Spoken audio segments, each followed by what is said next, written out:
All right. So hello, Okay. everyone. Thanks for having me back again. Hope you're not getting sick of me. No. So when I made the decision to cook this dish, I did not realize it was going to be St. Patrick's Day. So I apologize for the lack of Irish influence in today's dish. It's salmon, it's roasted salmon over French lentils. But the reason why I chose to make this today, because this is something that's really, really popular in our house, especially for cooking for a crowd, for entertaining. One, because, you know, when you're having people over, which shortly all of us will be able to do again very soon, you know, fish is always great because it's such a quick meal. And as far as the lentils, those are very inexpensive. You can make them in a huge batches, as I'm sure you know, and you can cook them, you know, the day before. So really you can kind of have people for dinner and you're going to be in the kitchen for, you know, the 11 minutes or whatever it takes your salmon to cook. So that being said, I know it's just fish and lentils, so I'm not trying to reinvent the wheel here. So I tried to think of how to make this a little more interesting. So I thought I would talk about different ways just to cook a piece of salmon. So I wrote down, I think I wrote down 4 or 5 different methods. One not being any better than the other. And so after I show you the lentils, I'm going to show you the different pieces of salmon that I cook differently. I'll tell you how I did each one, and it's kind of neat to see how they each look different. I hope you'll be able to see it through the camera lens, how each of the pieces of salmon really they look different in color and they're different in texture and all of that. So so that's where we're at now. As far as the lentils, and I'm doing this on my cell phone so I can move around. Let me see here. Okay, so I did the lentils already because they take, you know, a bit of time to cook. So there they are, sitting pretty in my pot. I used green lentils. You know, you can really use any kind that you want. There's red lentils, there's yellow lentils. I find they all kind of have a little bit of different cooking times, but nothing too drastic. So, my special ingredients here is, so first you take your lentils, and I would say, so a typical bag of lentils is about 1 pound. This here, I cooked a 1/2 pound. So that's about 8 ounces when they're dried, you know, and they pluff right up.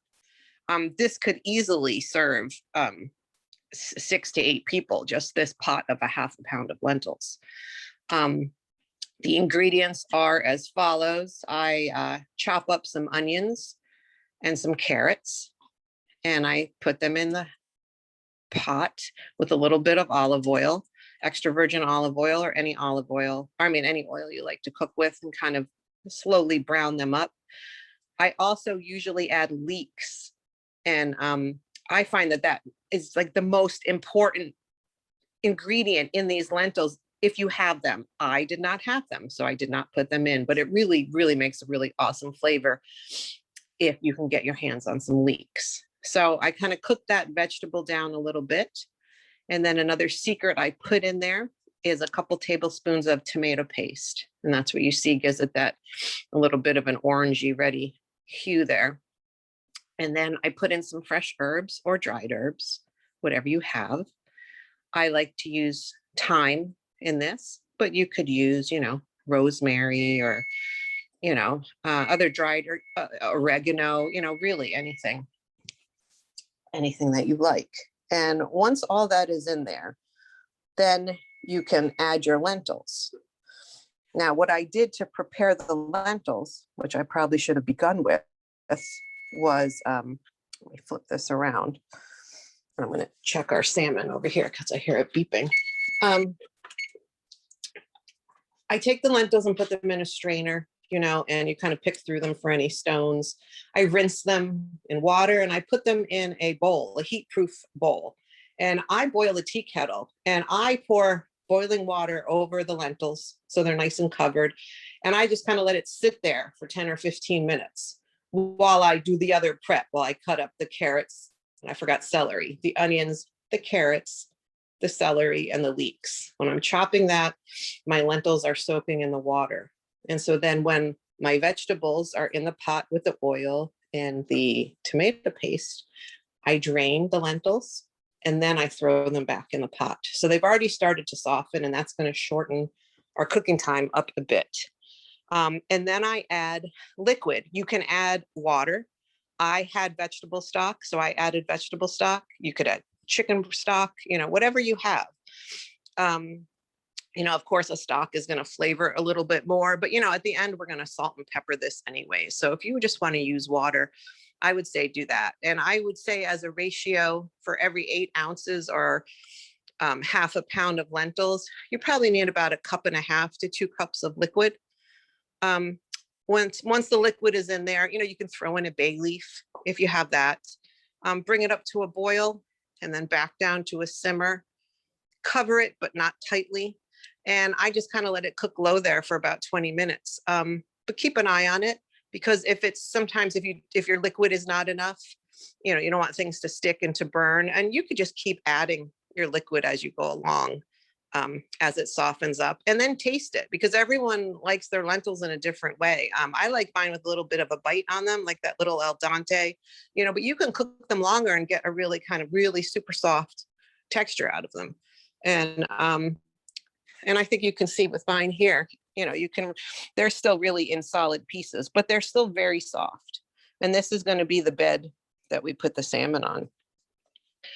And so that's that. And then the only other part of this dish is the salmon. And I'm going to check some of our salmon right now. And as far as, since we're on Block Island, if anyone wants to know, I would like to know where everyone gets their fish. I don't know what happens when you cook on a high heat. Hold on, I'm gonna mute and get the fan. Hold on.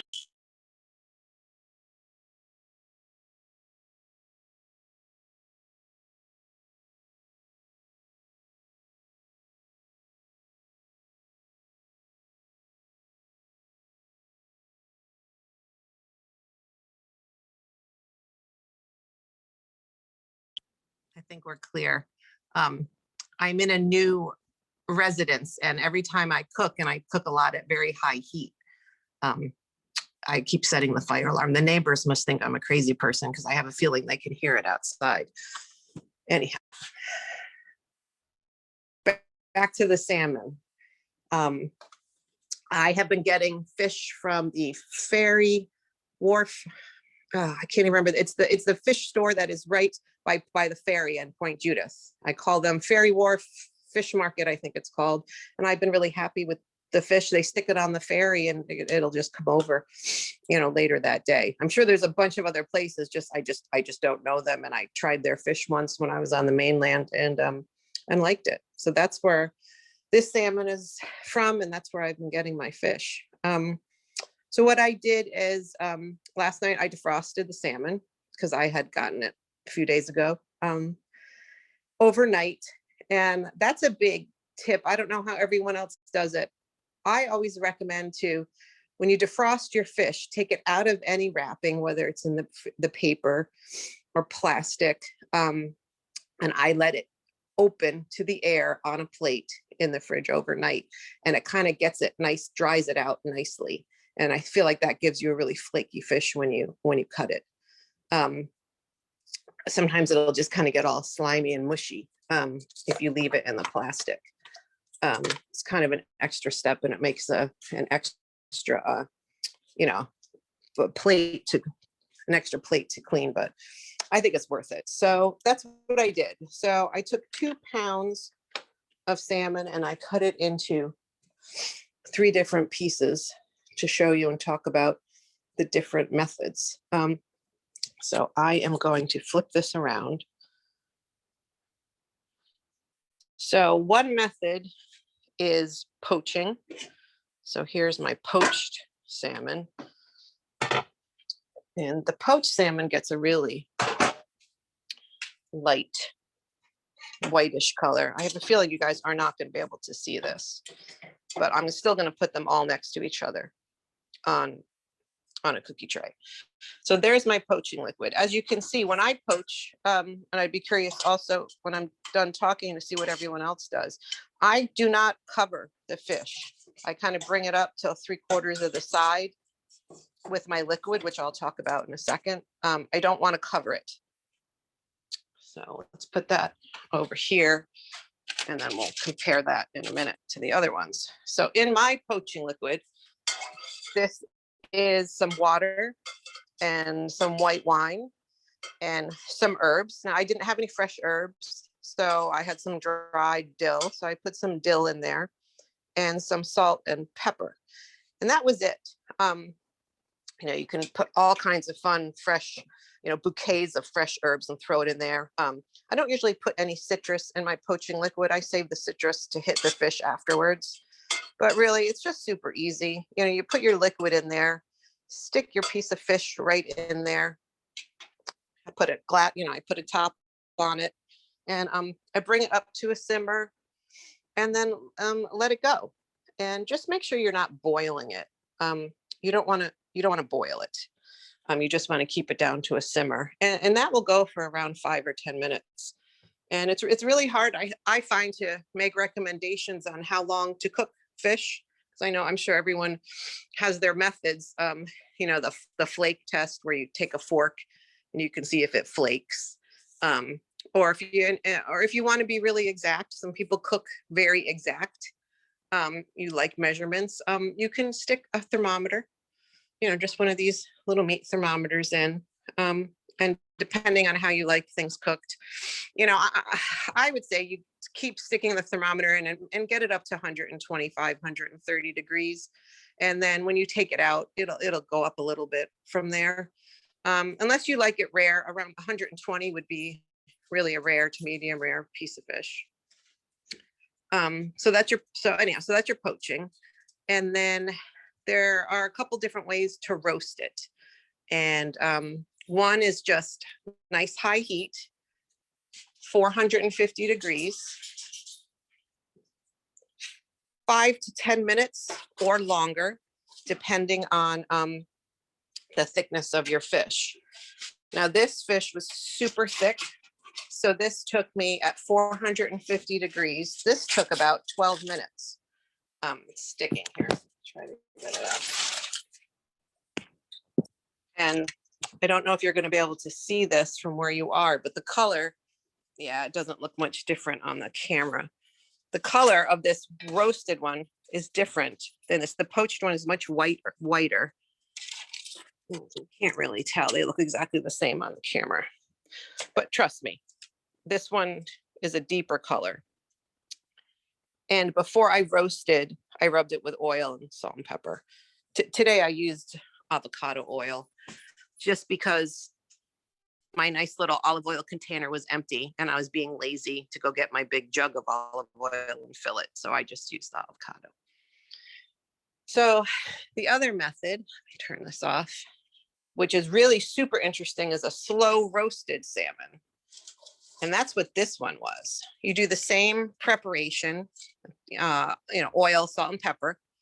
And you put it in a 275-degree oven, and you cook it for, 20 to 35 minutes. This one took about a half an hour. This is a nice thick piece. And when you do this slow roasting method, it's still shiny. You know, that look of a piece of raw fish, it's hard again to tell. But this slow roasted method, almost to look at it, you would say that is not, that's not a cooked piece of fish, but it is. There are the three. And on camera, my little experiment is not working. But trust me, in real life, this one's super shiny. This one's a lot whiter. The poached is a lot whiter. And this one has some nice color on it. So we have poached, slow roast. Let's see if we can get into that, if you can see the. And then this is the roast, high heat roasted. And what you also can do for this high heat roasted one, the one we cooked at 450 degrees, if you like a little crisp on the top, I know my kids always like it when the edges are a little crispy. Before you put it in the oven, take a nice heavy pan and heat that pan on high for a good 3 or 4 minutes. And then take your piece of fish. Remember, it's already rubbed with oil, so it's not going to stick. And you throw your piece of fish into that dry, hot pan, flesh side down, not skin side. Just let it sit there for like 2 or 3 minutes, 2 minutes, and it'll start to come. You'll be able to get it off the pan. And once you do that, you flip it back over and then stick it in the oven for your whatever requisite 5 to 7 to 12 minutes at 450. And that gives you that top, the top of this guy would be really even more, more brown and nice and crispy. And you'll still have a moist fish inside. So that's a fourth way. And a fifth way, which I did not do because my fish was still frozen last night, you can just cure it. You don't even have to cook it. If you have some citrus like lemons, oranges, limes, you have salt and you have sugar, you can just cure it overnight, 24 hours up to 3 days in that concoction, which it would be I would say about 2/3 of a cup of sugar to about 1 to 2 cups of salt. You put some peppercorns in there, some lemon zest, orange zest, lime zest. Just make sure you have enough to make a little bed for your piece of raw fish. You could just put it in a tray or a dish, even a cookie sheet like this. Maybe line the cookie sheet with some plastic wrap. You don't really want to use foil with fish. And then pile your white snow looking thing, which is just your salt and all your sugar and your zests. Put your raw piece of fish in it and then cover it with the rest of your salt and sugar and wrap it up, seal it up tight and nice. And in 24 hours, when you unwrap it and rinse it, you'll have, it's called gravlax. I mean, you'll basically, you'll have lox, which is, a cured piece of salmon. So it's cooked, it's safe to eat. And it's great. You can eat that for lunch, put it on a bagel. That's what we do, that type of thing. And that's super easy. It's fun to bring to someone's house if you have to bring something for a breakfast or a brunch, because you really didn't even have to cook. You just stuck it in the fridge overnight. And it's delicious. And you can really taste some of the citrus does come through. And it's delicious. And it's homemade. It's putting that extra effort. So that's it. So those are my, let me see if I did make some notes, and I think that's all I really had. We could talk about what you guys do as toppings on salmon. So tonight we're just gonna put a bed of lentils and put a piece of salmon on top of it, and it'll be a really pretty plate. I made some mashed potatoes because that's what people like in my house, but you could easily just have it with a salad, or with some nice crusty bread, and of course a glass of white wine. And it's delicious. And yeah. Does anyone want to talk about what they would put on their salmon, like a yogurt sauce, or there's just so many different things. I'm curious to what everybody else does with their fish.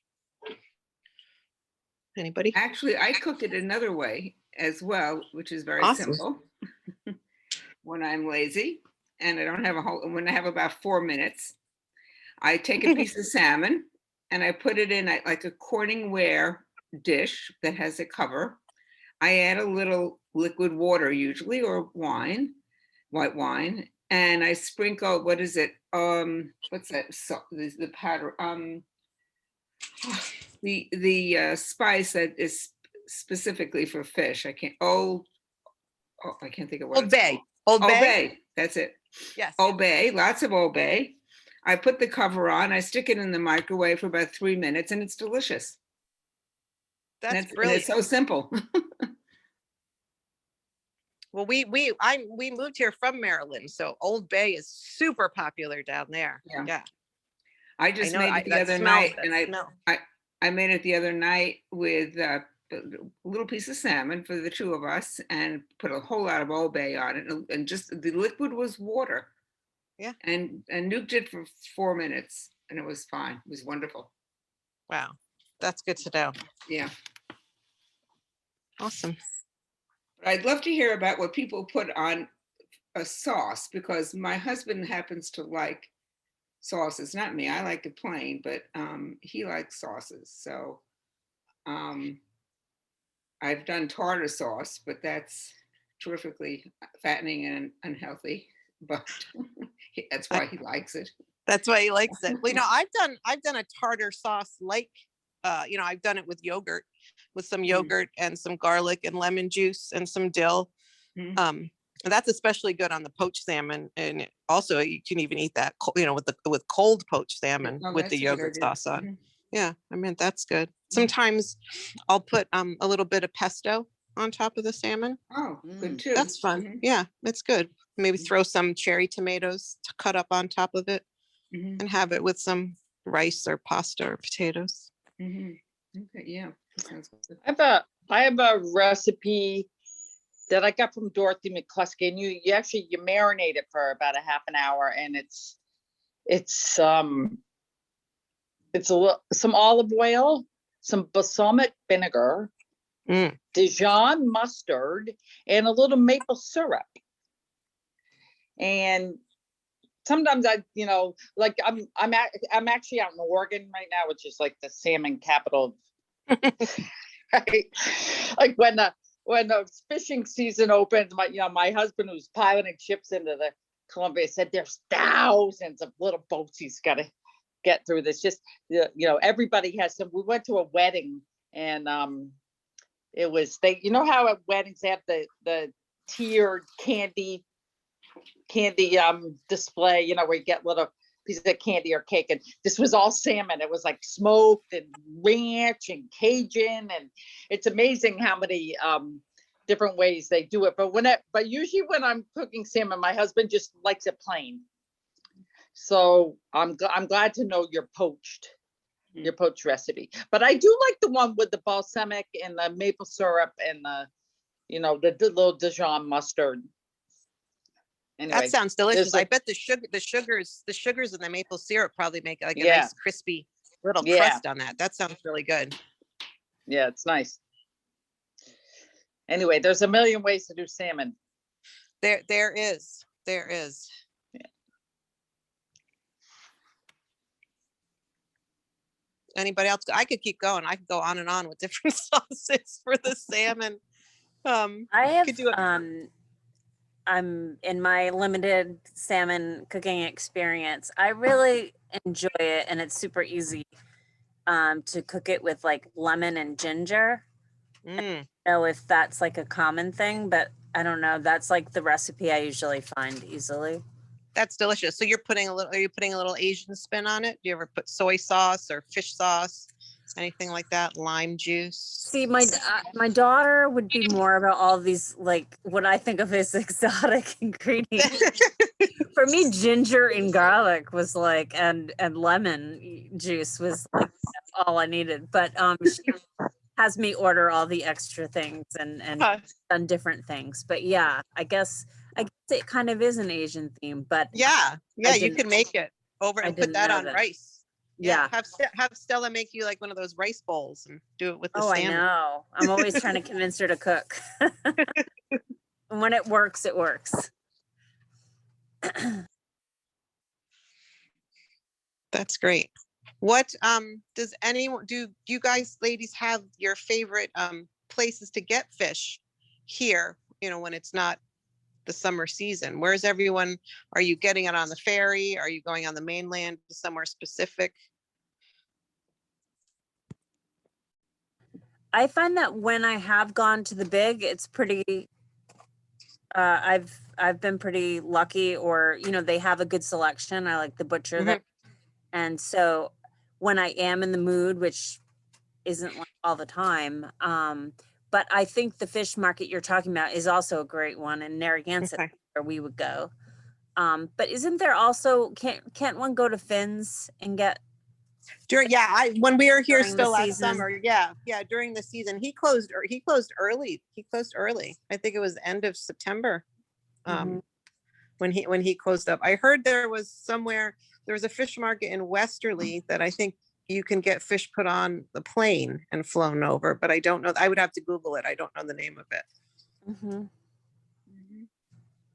Right. I think the other islanders, Judy, what do you do? I usually go to the boat, by the boat, the market by the boat. Oh, she also goes by the boat when the market's there. The one by the, in Point Judith? in Point Judith, yes. Yeah. Yeah. We also get it, fish at Champlin's down there opposite George's, and they've been very good. Oh, yeah. And they're also a good restaurant. I like Yeah. there. So, Champlin's. oh, yeah. And also, you know, Yeah. any fisher folk that offer meats, Yeah, I always seriously. take it. I'm not one to eschew that. Oh, yeah, that would be great. As long as Yeah. they scale it and, gut it and scale it for me, I'd be good with it. Right. Although I haven't tried it, but friends of mine have said that the frozen salmon from Trader Joe's is supposed to be very, very good. It is, yes. I've had that, yes. Also, Belmont is a good store to get things like that. Judy piping in a little. She also suggested pastry over the salmon. Oh, fun. Did she say puff pastry? Puff pastry. Puff pastry. Oh. Oh, that's super fancy. We're getting super fancy now. That She's sounds pretty amazing. fancy. She's pretty Huh. fancy. We all got to eat corned beef and cabbage today because she cooked for us. Oh, that's nice. Yeah, that was nice. very good. Tried to bring some sweets, but and I did because I knew she had something up her sleeves. And then I get here and she also had all these like cupcakes and yeah.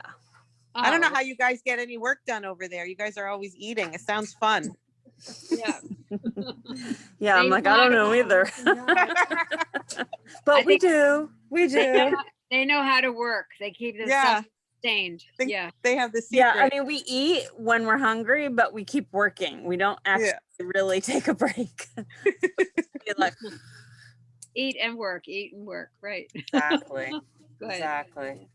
Well, this was lots of fun, Desiree. Thank you very much. for No, sharing. thank you. I hope it wasn't too boring today. It was pretty simple. No, but super, pretty good. super cool. Oh, I liked it. And it's a good deal to be able to do in a hurry. So that's great.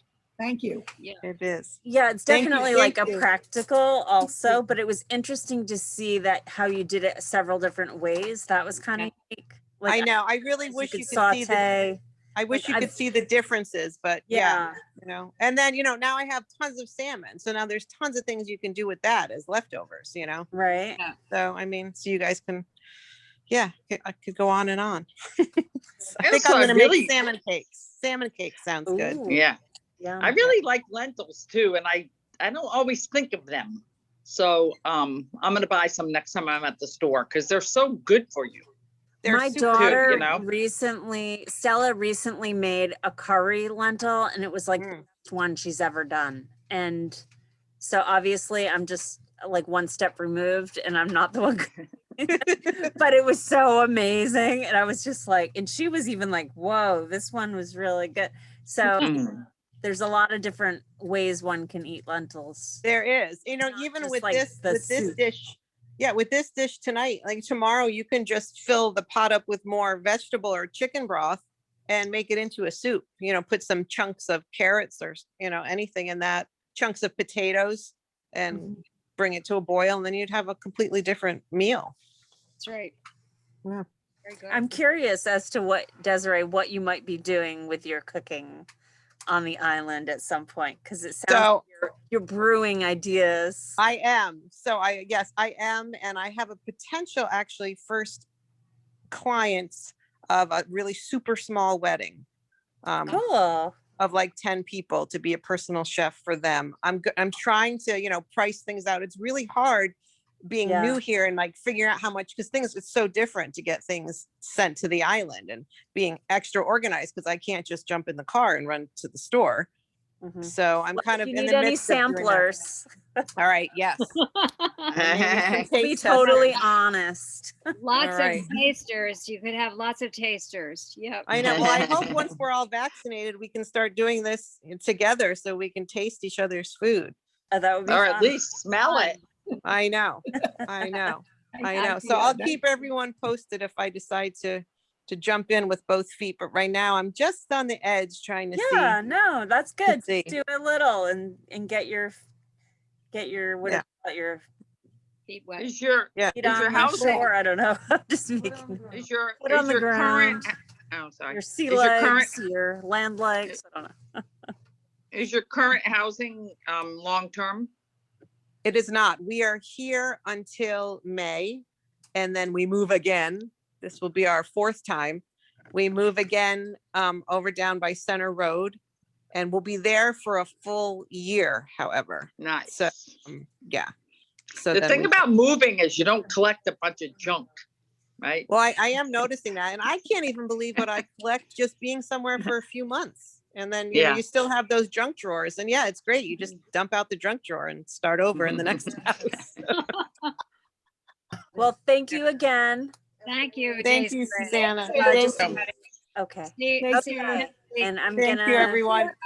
stop. Bye. Thanks Bye. again. Happy St. Patrick's Day. Desiree, Bye-bye. are you still Yes, there? happy St. Patrick's Day. I am. Judy, that? I stopped recording just so this would be private, but Judy was wondering where on Center, because she's on Center.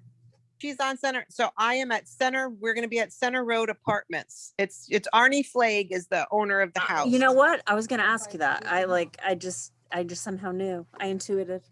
You're intuitive. So maybe, so yeah, so no, we used to stay when we used to come here on vacation with the kids, we would stay at Arnie's, I would say for the past 4 or 5 times Cool. we came. Nice. And so we kind of started to become friends with them and yeah, so we're going to be there for the year. So yeah, so Great, and that's really near lots of trails and yeah. awesome. Yeah, no, it'll be great. I mean, so now when we made this decision on it, we thought we would just have Sophia with us. But now it turns out we have Duncan, who is my college age student. He'll And be he's with us. fallen in love with the island, right? He loves it. Oh, that's And so it's great. But now we're in a 2-bedroom and I have a 16-year-old and a 20-year-old. So what we're doing is he actually is going to be living next winter just across the street at the Old Town Inn. So he's just going to be, yeah, I found him. I talked to Neil, who I guess is one of the new owners there. And yeah, and he'll do some rentals in the winter. yeah. So Duncan will, you know, he won't have a kitchen, but I'm across the street. He can use, you know, just come home whenever he great. wants. So yeah, so he's excited about that because we Has thought he- he would be back at school, but he's not going to go back. He's going to Wow. stay So has he remote. found a job out here? No, Not yet. not yet. But Sophia has 2 jobs, so Oh, keep her busy. That is so wow. funny. Yeah. So That's Steve, great. Steve and Nancy, may Yes. I call you and talk about having you share your breads with us?